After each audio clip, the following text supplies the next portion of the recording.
যা কিছু ইসলামী তাকেই যে এক্সক্লুড করা হয়েছিল একসময়, এই একই ফাঁদে যেন আমরা পা না দেই। এই ফাঁদে পা দিলে আমাদেরকে কিন্তু এক বড় রাজনৈতিক সংকটের মধ্যে পড়তে হবে। এই সংকটে আমরা যেতে চাই না। যদি আমরা এই ফাঁদে পা না দিই, বিশ্বাস করেন বাংলাদেশের যে ফ্যাসিবাদকে আমরা তাড়িয়েছি সেটার আর ফিরে আসার কোনো সুযোগ নাই। মানে culturally I don't see any opportunity. যখন কেউ পড়ে, ওটা তো মাথার মধ্যে একটা ছবি তৈরি করে, একটার পর একটা ছবি চোখের সামনে দিয়ে ঘুরতে থাকে। ফলে আমার কাছে মনে হলো যে আমি 6 ঘন্টার একটা ফিল্ম দেখে বেরোয়েছি, আমার মাথা আর প্রপারলি কাজ করতেছে না। বাট স্টিল আমাকে কিছু কথা বলতে হবে। প্রথমে কোন জায়গা থেকে শুরু করব? আল মাহমুদ ওনার বাড়ি এবং বাড়ি সংরক্ষণের যে দাবিটা এসছে, প্রথমে আমি সেটা একটু অ্যাড্রেস করি। যেটা এখানে অনেকে বললো, আপনি লন্ডনে গেলে শেক্সপিয়ারের বাড়িকে কেন্দ্র করে দেখবেন যে শেক্সপিয়ার মিউজিয়াম হয়েছে। আমরা তো আসলে মানে গুণী মানুষদের শ্রদ্ধা করার চলটা আমাদের খুব একটা নাই। আর আরও নাই যদি কালচারাল হেজিমনির বাইরের কোনো লোক হয়, তাকে তো শ্রদ্ধা করার প্রশ্নই আসে না। ফলে আমরা সেই বিপদের মধ্যে বড় হয়েছি, যেই বিপদের কারণে আজকে আল মাহমুদের বাড়ি নিয়ে দাবি তুলতে হচ্ছে। এটা দাবি তোলার ব্যাপার ছিল না। এটা স্বাভাবিকভাবেই রাষ্ট্র বা যে সরকার দায়িত্বে থাকে তাদের করা উচিত ছিল। আমি যারা এই দাবিটা তুলেছেন, আবিদ এবং যারা এর পেছনে আছেন, আমি তাদের উদ্দেশ্যে খুব স্পষ্ট বলতে চাই যে আপনারা আমাদের সঙ্গে এই বিষয়ে প্লিজ যোগাযোগ রক্ষা করেন। আমরা চাই এই কাজটা করতে। ওনার পরিবার যদি সম্মত হয়, আমরা ওনার যেই বাসস্থান আছে সেটাতে মিউজিয়াম করতে চাই, সেটা আল মাহমুদ রিসার্চ ইনস্টিটিউট করতে চাই। এবং এটা আমি জানি যে সরকার খুব স্লো মুভ করে, কিন্তু আমি খুব দ্রুত চলার মানুষ, ফলে আমি সরকারকে টেনে নিয়ে যেতে পারবো আশা করি। এবং এটা করা খুব মানে এটা আমাদের দায়িত্ব আমি মনে করি। দ্বিতীয় যে ব্যাপারটা হচ্ছে, সেটার ক্ষেত্রে আমার একই প্রশ্ন, কেন দাবি জানাতে হবে যে আল মাহমুদকে স্বাধীনতা পুরস্কার দেওয়া হোক? এটা তো রাষ্ট্রই উপলব্ধি করা উচিত। আপনারা নিশ্চয়ই আমাদের এবারের 21শে পদক যদি দেখে থাকেন, সেখানে দেখবেন যে আমরা আমাদের রাজনৈতিক সাংস্কৃতিক দর্শনটা বলবার চেষ্টা করেছি। এবং এটা কোনো মনোলিথিক রাজনৈতিক বা সাংস্কৃতিক দর্শন না। এটা কোনো এক রকমের মানুষ এখানে পুরস্কার পেয়েছে তা না। এখানে অনেক রকমের চিন্তার সন্নিবেশ ঘটেছে, এটা দেখেছেন আপনারা। স্বাধীনতা পদকেও নিশ্চয়ই তাই ঘটবে। আপনারা আমাদের উপর ভরসা রাখতে পারেন আশা করি। তৃতীয় যে কথাটা, এটা আমার একজন ব্যর্থ কবি হিসেবে আমার বলা কথা। আপনারা জানেন যে বাংলাদেশে যে কেউ শিল্পচর্চা শুরু করে কিন্তু কবিতা দিয়ে, এবং কবিতাটা শুরু হয় আসলে প্রেমপত্র লেখা দিয়ে। প্রেমিকাকে চিঠি লেখার জন্য, তাকে অভিভূত করবার জন্য আমরা প্রথম যে অস্ত্রটা ব্যবহার করি সেটা হচ্ছে শব্দ। শব্দ দিয়ে তাকে ভুলিয়ে দিতে চাই। যেরকম ফরাদ ভাইরা অনেক কবিতা দিয়ে অনেকের ভুলিয়ে দিয়েছেন, আল মাহমুদ অনেক কবিতা দিয়ে অনেককে ভুলিয়ে দিয়েছেন। আমরা যদি ব্যর্থ কবি, আমাদেরটা প্রকাশিত হয়নি কখনো। এখন ব্যর্থ কবি হলেও পাঠক হিসেবে অতটা ব্যর্থ মনে করি না নিজেকে, যে কারণে আল মাহমুদ অনেক আগেই আমাদের নাড়া দিয়েছে। এখন আল মাহমুদ নাড়া দিয়েছে, কিন্তু আল মাহমুদ কেন বাংলাদেশে মেন স্ট্রিম, সকল কোট আনকোট মেন স্ট্রিম হয়ে উঠতে পারে নাই, এর পিছনে রাজনীতিটা আমরা সবাই জানি। আমি 2014 সালে একটা লেখা লিখেছিলাম, এই চেতনা লয়ে আমরা কি করিব। ওখানে আমি লিখছিলাম যে দেখেন, আমি নাখালপাড়ার মতো একটা মধ্যবিত্ত জায়গায় জন্ম হয়েছে। ঘর হইতে 2 পা ফেলিয়া শাহবাগে সংস্কৃতি করতে আসিয়া দেখলাম, এখানে পূজা নিয়ে কথা বলা যাবে, বড়দিন নিয়ে কথা বলা যাবে, কিন্তু শবে বরাত নিয়ে কথা বললে আপনি খ্যাত, আপনি সংস্কৃতি বান না, আপনি ঈদের জামাত নিয়ে কথা বলতে পারবেন না। তো আমি অল্পতেই বুঝে গেলাম যে এটা বলা মুশকিল, ফলে আমি চুপ থাকলাম।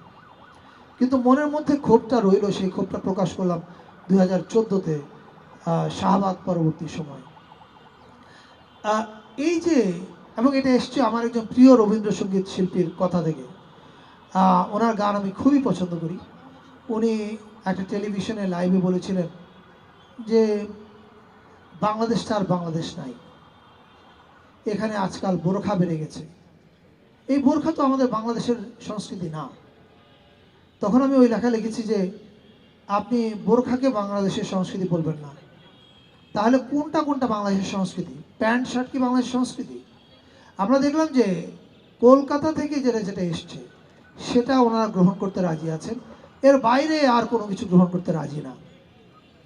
এবং এই কারণে আপনারা জানেন বোধহয় আমি তো একজন বিশিষ্ট ভাষা সন্ত্রাসী হিসেবে পরিচিত ছিলাম। কেন? কারণ আমি আমার টেলিভিশনে, আমার সিনেমার কাজে এই যে বাংলাদেশের যে কলোকুয়াল একটা, বিভিন্ন জেলা থেকে এসছি আমরা, ঢাকায় যে একটা মেল্টিং পট বানিয়েছি, সেই ভাষা ব্যবহার করা শুরু করলাম। এবং এইটা ব্যবহার করার পরে দেখলাম যে খুব ক্ষেপে গেল সবাই, অনেক বড় বড় বুদ্ধিজীবীরা। আমি তখন বুঝিনি যে এটা এত সিরিয়াস কেন তারা। এখন এসে আমি বুঝতে পারছি তারা কেন সিরিয়াস। কারণ ভাষার হেজিমনি ভেঙে গেলে অনেক কিছুই ভেঙে যায়, এটা তারা আগেই টের পেয়েছিলেন। ফলে তারা আমাদেরকে ভাষা সন্ত্রাসী বলেছেন। আপনারা যারা অনলাইনে অ্যাক্টিভ আপনারা জানেন যে মতিকণ্ঠ বলে একটা স্যাটার ম্যাগাজিন ছিল অনলাইনে, যেখানে আমাকে আল্লামা ফারুকি নামে ডাকতো। তো আমি তখন মনকে সান্ত্বনা দিতাম এটা বলে যে আমার বহু আগে আল মাহমুদ জামাত ইসলামী হিসেবে খেতাব পেয়ে গেছে, so there is no problem. কিন্তু মুশকিল কি দেখেন, মুশকিল হচ্ছে আল মাহমুদ আসলে কোনো রাজনৈতিক দলের না, আমিও কোনো রাজনৈতিক দলের না। শিল্পীর পা আসলে কোনো জুতায় ছাঁচে বানানো হয় না। কখনো কোনো কথায় মনে হবে যে এই কথাটা বোধহয় এইদিকে পড়ে গেল, আবার কোনো কথায় মনে হবে এই কথাটা ওই দিকে পড়ে গেল। ফলে শিল্পী সারা জীবন একটা জটিল অবস্থার মধ্যে থাকে, সে যে কার সে নিজেও জানে না। শিল্পী আসলে মূলত তার, সে তার কথাটাই বলে। এখন এই কথা কখনো এর সঙ্গে মেলে, কখনো ওর সঙ্গে মেলে। মাহমুদ ভাইয়ের বিপদটা হচ্ছে উনি এমন সময়ে কবিতা লেখা শুরু করেছিলেন, উনি কলকাতার হেজিমনির মধ্যে শুরু করেছেন এবং ওনার মৃত্যু হয়েছে হেজিমনির মধ্যে। আর আমাদের আনন্দটা হচ্ছে আমরা হেজিমনি পরবর্তী সময়ে জীবনযাপন করছি। ফলে মাহমুদ ভাইয়ের সংকট, মাহমুদ ভাই এই সময়টা পাননি আজকে যে সময় আমরা পাচ্ছি। ফলে সেই জায়গা থেকে আমি মনে করি আমাদের নতুন দিনের সংস্কৃতির যাত্রাটা কি হবে, এটা আমাদের সবারই ভাবার প্রয়োজন আছে। একদল বাঙালি সংস্কৃতির নামে যেমন একটা বিশেষ সংস্কৃতিকে শুধুমাত্র প্রমোট করত, এইটা করে যেমন জাতির একটা বড় ক্ষতি করেছে তারা, আমরা যেন একই ক্ষতি না করি, এই আহ্বানটা, আবেদনটা আমি সবার কাছে রাখতে চাই। আমি একটা উদাহরণ দিলে বুঝবেন। আমি কয়েকদিন আগে সৌদি আরবের জেদ্দায় ছিলাম আইসেসকো কনফারেন্সে, মানে হচ্ছে ইসলামিক দেশগুলোর কালচার মিনিস্টারে। ওই কনফারেন্সে একটা বিএনএলে আমাকে নিয়ে যাওয়া হলো। সেখানে ফেরার পথে আমরা সৌদি গান এসব উপভোগ করছি, রাইট? আমাদের কালচার যেখানে কনফারেন্স হচ্ছে সেখানেও আমরা বিভিন্ন ইসলামী দেশের সাংস্কৃতিক কথা, সংস্কৃতি মন্ত্রীদের কথা শুনছি, তারা তাদের দেশে মিউজিকের জন্য কি করছে, ফিল্মের জন্য কি করছে, নানান কিছু।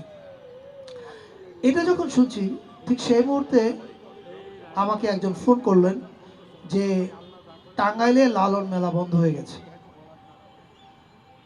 এটা শোনা মাত্রই আমার মিনিস্ট্রিতে আমি ফোন করলাম, করে বললাম ডিসি সাহেবের সঙ্গে কথা বলেন, প্রয়োজনে যারা আপত্তি করেছেন তাদের সঙ্গে বসতে বলেন, এবং যদি না পারেন আমাকে ফোনে ধরা দেন, আমি ওনাদেরকে বুঝাবো।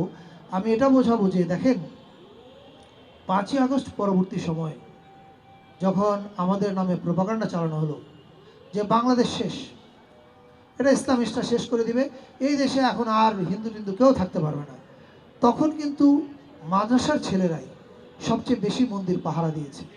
ফলে আমি যদি তাদের সঙ্গে কথা বলতে দেন, আমি নিশ্চিত তাদেরকে আমি বোঝাতে পারবো, প্লিজ মানে আমাকে এই সুযোগটা দেন।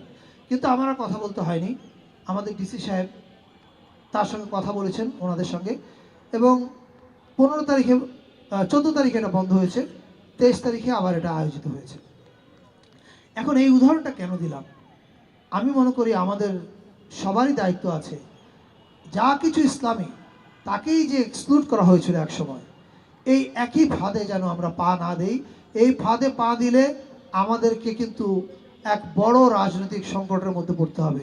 এই সংকটে আমরা যেতে চাই না। যদি আমরা এই ফাঁদে পা না দিই, বিশ্বাস করেন বাংলাদেশের যে ফ্যাসিবাদকে আমরা তাড়িয়েছি সেটার আর ফিরে আসার কোনো সুযোগ নাই।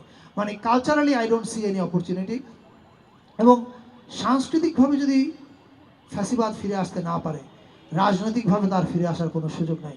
কারণ আওয়ামী লীগ যে ফ্যাসিবাদ কায়েম করেছিল এটা মূলত সাংস্কৃতিক ফ্যাসিবাদের একটা রাজনৈতিক রূপ, এবং 24-এ আমরা যে বিপ্লব দেখেছি এটা মূলত একটা সাংস্কৃতিক ঘটনা। এটা যেন আমরা সবাই মনে রাখি, এবং আমরা সবাই একটু সেন্সিবল আচরণ করি, একটু আমাদের কাণ্ডজ্ঞান, বিচার বুদ্ধি এটা ব্যবহার করে যেন আমরা কাজগুলো করি। তাহলে আমি বিশ্বাস করি বাংলাদেশে আর কোনো সাংস্কৃতিক এক্সক্লুশনের ঘটনা ঘটবে না। আমি ফরদ ভাইয়ের বক্তৃতা শুনতে বসে থাকতে চাই, শিকদার ভাই বক্তৃতা শুনতে বসে থাকতে চাই, মামুন ভাইয়ের স্মৃতিচারণ শুনতে চাই, কিন্তু আমার এমন একটা বিপদ যে একটা মিটিং আছে, তবে আমি আরও 10-15 মিনিট থাকতে পারবো বলে আমাকে মেসেজ জানানো হয়েছে।